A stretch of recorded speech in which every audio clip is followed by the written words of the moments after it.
Now we have about 4 weeks until Easter. And regardless of where you are in the world, this is a time when people are off, school holidays, which impacts your ability to prospect. And if right now you are not thinking 4 weeks ahead around Easter and the fact that you've got all the public holidays, the 3 days off in between, if you're in Australia, then we've got other public holidays which impact that, which is why we have so many short days or so many short weeks within that week as well. So we need to be really mindful of how we're gonna handle that. Otherwise, we're gonna have a real flop in April. And then if you're in Australia, you've got 2 months left before end of financial year. If you are not in Australia, you've got end of financial year either in April or we're looking at a calendar year. Regardless, it will impact your year or your quarter wherever you are. Now, whenever it comes to planning for taking leave, for big chunks of time off, or times where around the world or in your country or in your state, that is a time when people are offline. Christmas and Easter tend to be the biggest because there's usually school holidays around them, lots of public holidays, and people are fully switched off. Now, in saying that, during our December and January, so December 23-25, we saw a massive increase in people being still online, in opportunities. We run an SDR, LDR, so sales development and lead development as a service. And we saw incredible results around meetings generated and conversations had. However, we were prepared for people not to answer. We were prepared that we had shorter months. So it meant that we had to get the call volumes in and get the conversations in before people start going on leave the last couple of weeks of December, first few weeks of Jan. But now we've got Easter coming up. We need to be really mindful of what we need to be doing. Now, the last 3 months, or this actually, including this month, we have been emphasizing the opportunity to reignite past leads. Massive opportunity in your day, in your week, in your month, in your quarter, and you should be taking note of it. We have got recordings of the webinar. We've got an ebook that we've just published. We've got guides, tools, templates, resources, and it's all free. So I'll make sure you've got access to that in the notes so you can find those easily.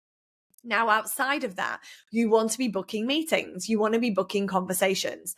Now, if you're trying to do that in that small window in between the Easter long weekends, you are going to struggle if you've got people off and you've got a quota to hit. So just the same as if I'm planning for a holiday, I want to start booking in meetings now for April, end of April, and early May.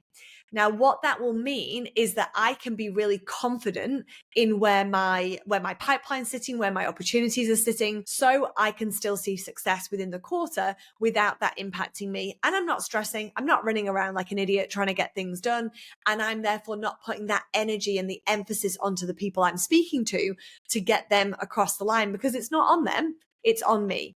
And so I start by doing that by making sure I've got time to prospect, making sure I've got time in the calendar. The other thing that will happen is you will see an increase in yeses to meetings that are not being asked for within the next 7 to 10 days. What happens is that we come across as desperate if we are talking about, are you free for a meeting on Monday? I'm in the area on Tuesday. All that tells me is you're not organized, you're scrambling to get something, you're probably going to try and push me into buying something, and I'm not quite ready. Whereas if we then understand where they're at and we have a great conversation, we have a meaningful conversation and we add value, and then we maybe do a second touch point to book them in for a meeting and say, look, should we book that in for after Easter? Are you away? Ask those questions, understand where they're at, and secure that meeting. If you are securing meetings prior to the break, again, we're going to talk about Easter here, but anything else, any other time of year, any other time during the year, then we want to be thinking about understanding a bit more around, are they on leave? What are they doing while they're on leave? How long are they away for? Where are they going? Who are they going with? Have they been there before? Are they excited? Do they need the break? When will they be back online? How many days do they usually take to get back on top of everything? When we understand all that, we can suggest more meaningful times. If we know that they're away, they get back on the Tuesday, I'm not going to suggest a meeting for Tuesday. I'm going to suggest a meeting for the Thursday or Friday. The chances are they'll say yes. They will thank you for for giving those options and not pushing them into something. And the likelihood of them saying yes and not changing it will therefore be increased. And so when we are prepared, we come across a lot more relaxed. We're not trying to push them in. We're not trying to push them in and therefore then push them through your sales process, because the chances are you'll see a reduction in your close rate when you are doing that. We are letting people move at the pace that works for them and their business. I am never suggesting a meeting or an opportunity to connect beyond us just looking to connect and build a relationship if I know they don't have a need just yet. I'm not going to suggest it. I'm going to suggest that maybe I give them some collateral. I give them access to a recording. I invite them to a roundtable. I let them know what events we're going to be at.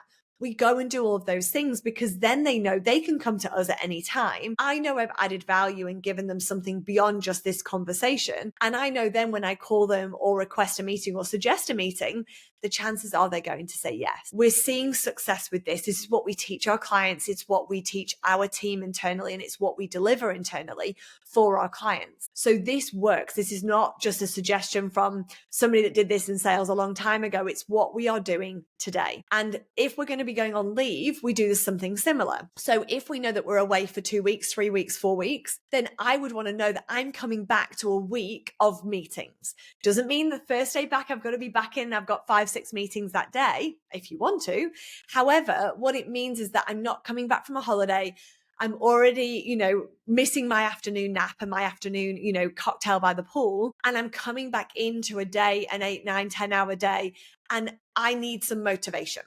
And by having meetings, they're ready for me to go. I've got that motivation. I've got to show up. I've got to be there. And so if I've got that coming up, I'm going away, I will start reaching out to prospects where I know there's an opportunity that's coming up in a couple of months. And I ring them and say, hey, look, my calendar's getting a bit full. I'm heading away for a couple of weeks. And I know we're set to chat on this, in this month, within this time frame. Should we pop something in the calendar and I'll catch up with you when I'm back? Then it's, where are you going? What are you up to? What are you doing? When you come back, you can share with them where you've been and what you've been doing if you've got that relationship, if they care. And we can then therefore hit the ground running with the meetings and opportunities we've already lined up pre-meeting or pre-holiday or pre-time off. And they are also able to do the same.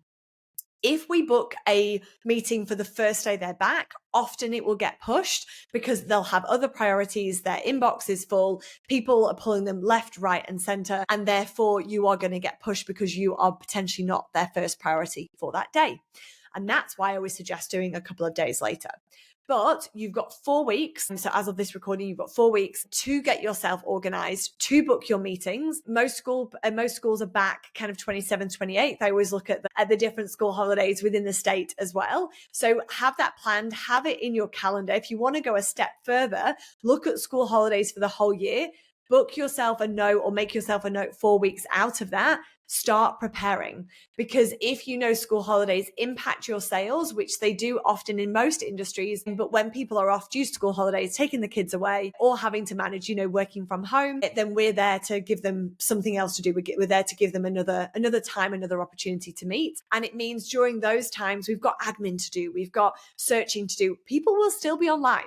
Let's also make that really clear. People are still online. I know in the UK during Christmas, people are still online in between that Christmas and New Year. I know in Australia they are, but they're usually at the beach.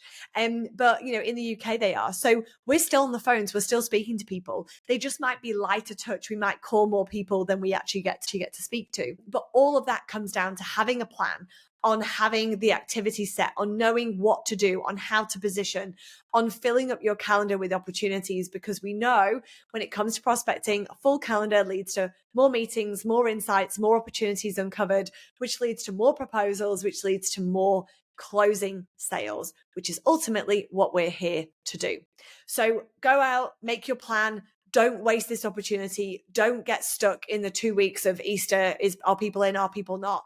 And you're struggling to hit your meeting quota or your KPIs because you don't have enough meetings. And then you're pushing people in as they come back last week of April, first week of May.